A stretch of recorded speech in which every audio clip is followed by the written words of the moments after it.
My name is Maya. I'm 24 years old. And my father's words were hitting me with the force of physical blows, each one landing harder than the last. We were trapped at the Sunday dinner table, a weekly ritual that had become my personal tribunal, and he was the judge, jury, and executioner. His voice boomed across the half-eaten roast, echoing in the tense silence my mother desperately tried to fill with her anxious presence. He wasn't just talking, he was performing, his face, red with a self-reduced fury that I had come to know so well. For him, this was about principle, about the sacred value of what he called a real job, a concept frozen in the 1980s. I am sick of it, do you hear me? Absolutely sick of you hiding in your room, clicking away on that damn computer like a child playing a game, he roared, slamming his palm on the oak table, making the cutlery jump. Your sister, Jessica, she has a career. She contributes something. She wears a suit. She has a commute. She has a pension. What do you have? A hobby you pretend is a business. When I was your age, I was already providing for this family, breaking my back every single day without complaint, and you can't even be bothered to look for honest work. My sister, the golden child, didn't even look up from her phone, but a smug little smirk played on her lips. She loved this. She thrived on being the benchmark against which I always fell short, her safe, predictable accounting job a constant, unspoken rebuke of my own path. To them, my digital marketing agency was a fantasy, a silly dream I refused to wake up from. They couldn't see the 18-hour days, the global clients, the stress of managing a team of freelancers. They only saw their daughter, the university dropout, still living under their roof, and it was a source of profound, unending shame for my father. He wasn't just a cruel man. He was a scared one. His entire identity was wrapped up in the factory job he'd held for 30 years, a place where loyalty was supposed to mean security. He saw my world as a chaotic, untrustworthy threat to everything he understood.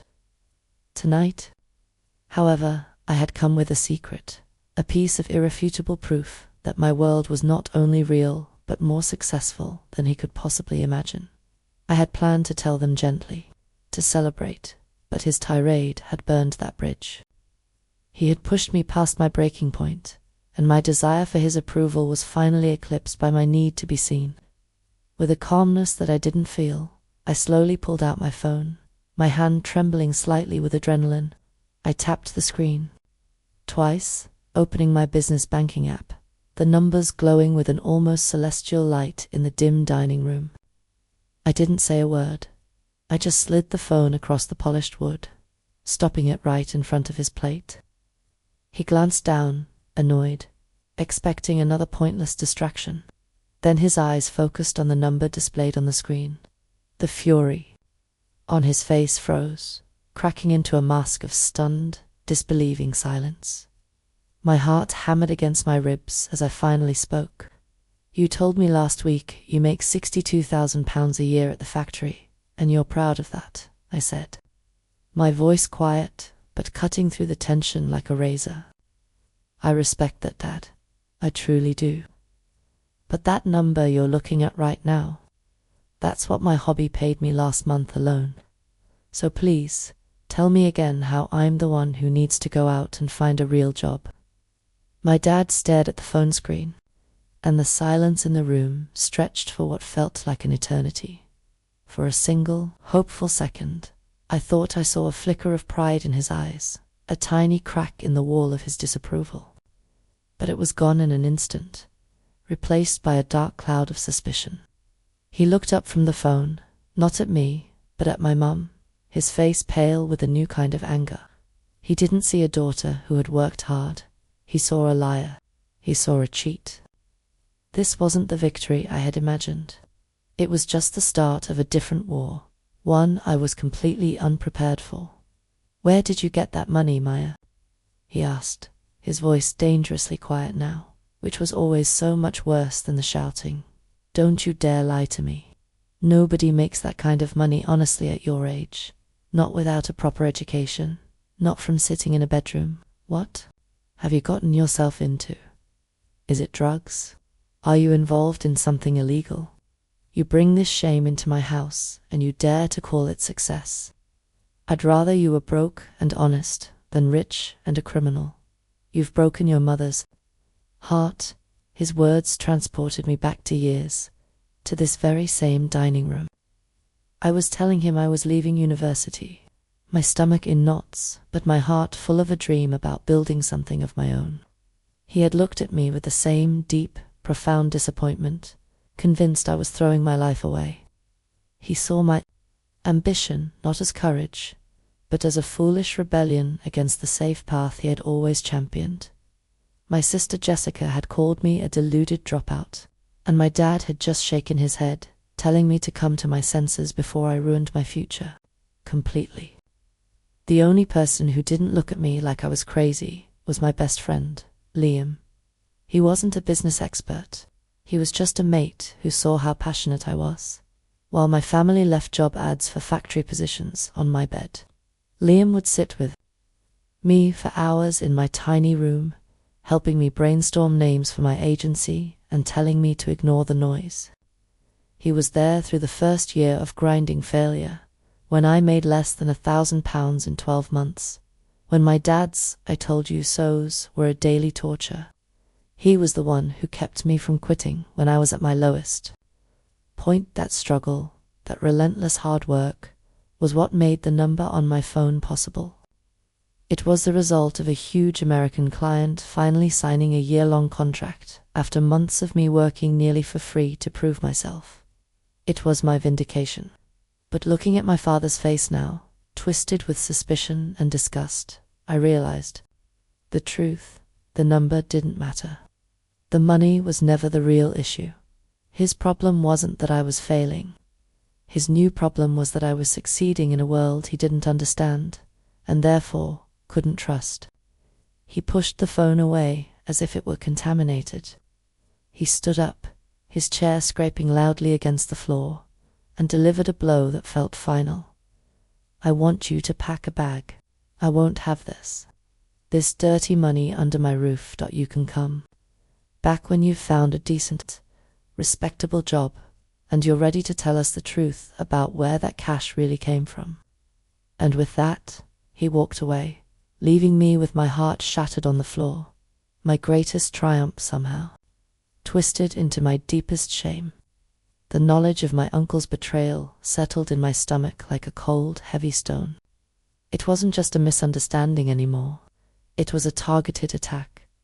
My anger gave me a reckless burst of energy. I had to fix this. I had to make my dad see the truth. I drove back to my parents' house, my mind racing, rehearsing what I would say. I wouldn't yell. I would be calm. I would lay out the facts and expose my uncle for the jealous manipulator he was. I truly believed that if I could just get my father to listen, to really listen, the truth would be enough to break my uncle's spell over him. I found him in the garage, tidying his tools with a rigid, furious energy. When he saw me, his face hardened into a mask of stone. I started talking, my voice shaking slightly, as I told him what Mum had said.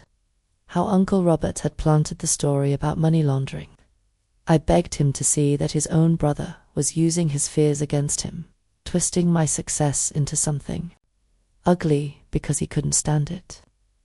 I watched his face for any sign of understanding, for any flicker of doubt about his brother, but I saw nothing. He didn't believe me. He didn't want to believe me. "That's enough," he finally said, his voice dangerously low. "To stand there and slander my brother, a man who has always been there for this family, just to protect your own lies. It's pathetic. I see now that this money has made you not just arrogant, but cruel." He wiped his hands on a rag and took a step closer, his eyes cold and devoid of any warmth. "This is over. I'm giving you 1 month. You will shut down that little website. You will delete the accounts, and you will get a respectable job. I don't care if it's stacking shelves at the supermarket. You will do that, or you are no longer welcome. In this family, I mean it, Maya. You'll be on your own. That was it. The final blow. It wasn't just about moving out anymore. He was threatening to erase me from his life completely. The choice he gave me was no choice at all. My dreams or my family. The fight completely drained out of me, replaced by a hollow, aching emptiness. I drove away from the house in a daze, the world blurring through my tears. Back at Liam's, I collapsed. Onto the sofa, the weight of it all crushing me. What was the point of any of it? What good was my success if it cost me my entire family? In that moment, the business I had bled for felt like a curse. I opened my laptop, the screen illuminating my tear-streaked face. I went to my company's main hosting page, my hands moving as if they belonged to someone else. I navigated to the administration panel, to the place where all my hard work, my late nights, my entire future, existed as just a string of code. My finger hovered over the button, the words staring back at me in a small, innocent font. Deactivate account. It seemed so simple. One click, and I could make all this pain go. Away, I could have my dad back. I could have my family back. And I, honestly, truly, was about to do it. My finger was a millimeter away from the mouse, one click from erasing the last 2 years of my life. Liam's hand gently closed over mine, stopping me. He didn't give me a grand speech or tell me I was making a mistake. He just looked at me, his expression full of a quiet understanding that was worth more than any advice. "Don't," he said softly. "Not tonight. Just leave it. Let's watch a stupid movie and eat ice cream. You can decide tomorrow." He didn't try to fix it. He just sat with me in the darkness, and for that, I was so grateful. The next day, I knew I had to go back to the house to get my work laptop and some clothes. A final surrender. I went in the middle of the afternoon, assuming my dad would be at the factory and my mum would be out shopping. The house was deathly quiet.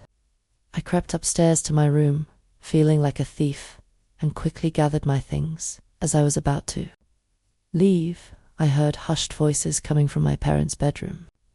My mum was crying, a muffled, heartbroken sound that made me freeze in the hallway. Then I heard my dad's voice, and it was a voice I had never heard before. It wasn't angry or loud. It was thin, fragile, and utterly defeated. He sounded like a little boy who had been told the world wasn't what he thought it was. I leaned closer to the door, my heart pounding in my chest. 30 years, Sarah, he choked out, his voice cracking. I gave them 30 years of my life. The letter came today. They're restructuring. They're letting half the senior floor staff go. The severance pay is barely enough to cover the mortgage for 6 months. I'm 58 years old. Who's going to hire me now? I'm worthless. My mum's crying got louder, and through her sobs, she whispered, "What are we going to do, Mark? What are we going to do?" I stumbled back from the door, my bag dropping from my hand with a soft thud. In that single, devastating moment, the entire story flipped upside down. It was like a bomb had gone off in my mind, rearranging all the pieces, his fury, his obsession with a safe job, his bitter resentment of my success. It wasn't about me at all. He wasn't a tyrant trying to crush my dreams. He was a terrified man who knew his own world was about to be shattered. He was lashing out at my success because he was drowning in the terror of his own failure. The man I had seen as my biggest enemy was actually the person who needed the most help. I stood frozen in the hallway, listening to my father's quiet, broken sobs. My anger, my resentment, my hurt, it all evaporated, replaced by a wave of empathy so powerful it buckled my knees. I wasn't the victim anymore, and he wasn't the villain. We were just two people on opposite sides of a generational earthquake, and the ground had just given way beneath his feet. And in a twist of fate I never could have imagined, I was the only one in the family left standing on solid ground. I slipped out of the house that day, leaving my bag of clothes on the floor of the hallway. I didn't run to Liam's this time. I went to a quiet coffee shop with my laptop, and I didn't look at social media or job listings. Instead, I started to research. I thought about my dad's 30 years at the factory. He wasn't just a guy on an assembly line. He managed shift schedules. He handled supply chain logistics. He dealt with quality control. He had real, valuable skills. He just couldn't see how they could possibly exist outside the four walls of that plant. I stayed up half the night, not in despair, but with a clear sense of purpose, drafting a real job description for an operations manager for my own company. It wasn't charity. It was a genuine need I didn't even realize I had until now. The next evening, I went back. I found him in the garden, aimlessly pulling at weeds, his shoulders slumped. He looked 10 years older. I didn't start with accusations or defenses. I started with an apology. "Dad," I said softly, "I'm sorry. I'm sorry for throwing my success in your face. It was arrogant and it was hurtful, and I was just so desperate for you to be proud of me." He didn't look at me, but he stopped pulling weeds. I took a deep breath and handed him the folder I'd prepared. "This isn't a handout," I said. "This is a business proposal. I need someone with your experience. I'm expanding, and I'm a mess with logistics. I need an operations manager. I need you."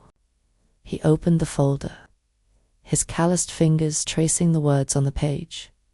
He read through the list of responsibilities.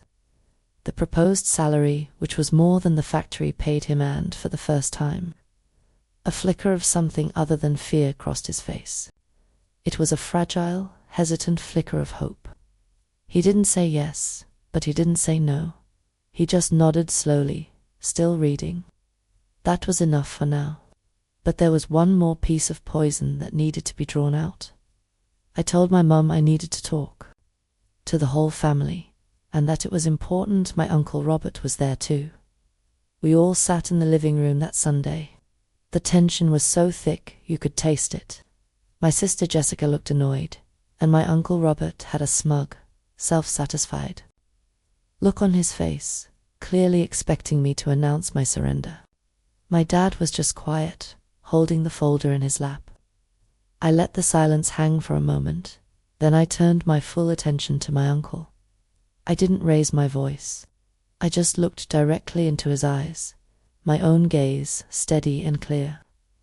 "I just have one question for you, Uncle Robert," I said, my voice cutting through the silence. "Why did you feel the need to tell my parents that my business was a front for a criminal enterprise? I'd just like to know." My question hung in the air, heavy and sharp. My Uncle Robert's smug expression dissolved, replaced by a flustered, guilty panic. He looked around the room, searching for an ally, his eyes pleading with my dad for support. He tried to laugh it off, a hollow, rattling sound that convinced no one. "What on earth are you talking about, Maya?" he sputtered. "I never said anything like that. I was just concerned, that's all. Mark, you know me.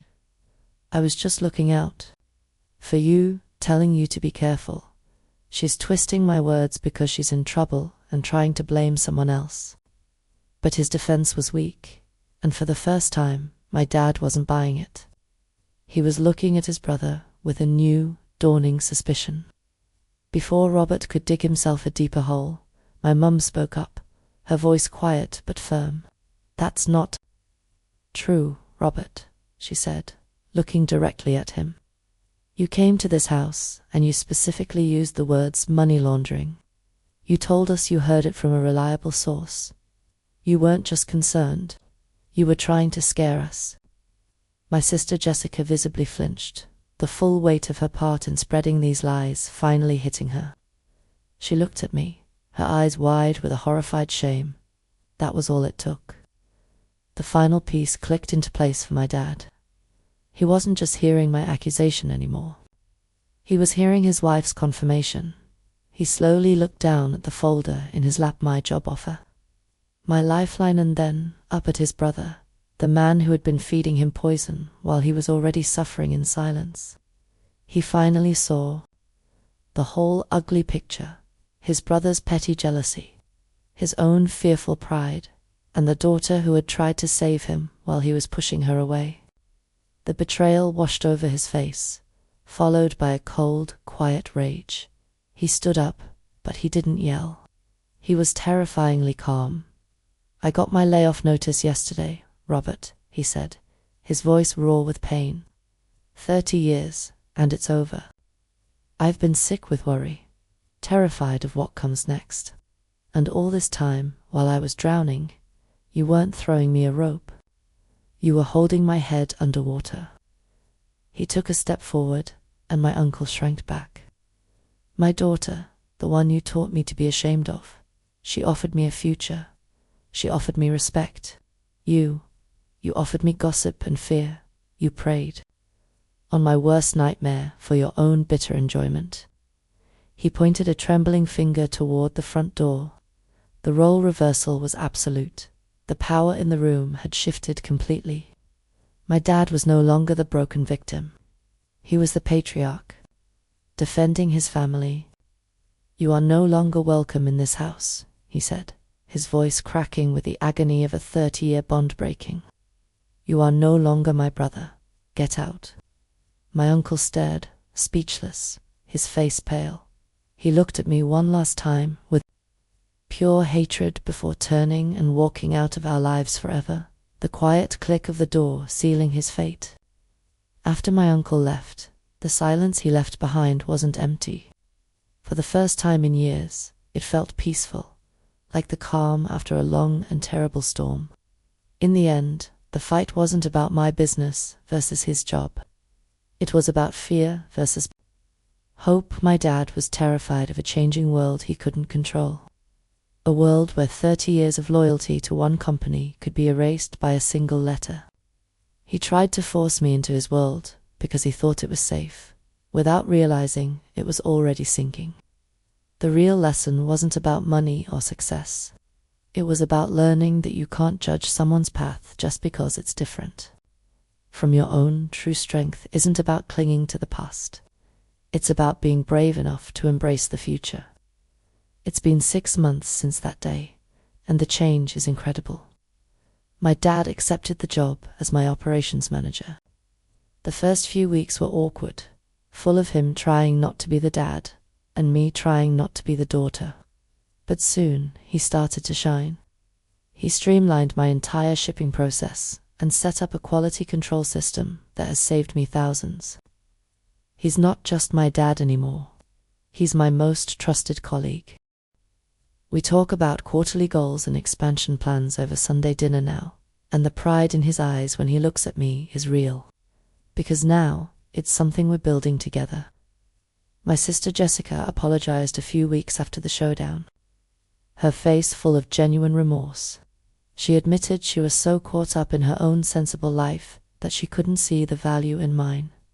Last week, she called me to ask for advice for a friend who wants to start an online shop, and it felt like the final wall between us had come down. As for my Uncle Robert, we don't see him. His hardware store is still struggling, a lonely island in a world that has moved on. His bitterness cost him his family, and in the end, that was a price far heavier than any financial loss. So you see, a real job isn't about a pay or a pension. It's about finding work that gives you purpose and allows you to build a life you love. We have to be careful not to let our own fears make us tear down the dreams of the people around us. Before you judge someone for taking a different road, take a moment to ask where they're going. You might find that their path, the one you don't understand, is the one that leads to a future you couldn't have even imagined. Be the person who helps build them up, because that is the most real and rewarding job of all.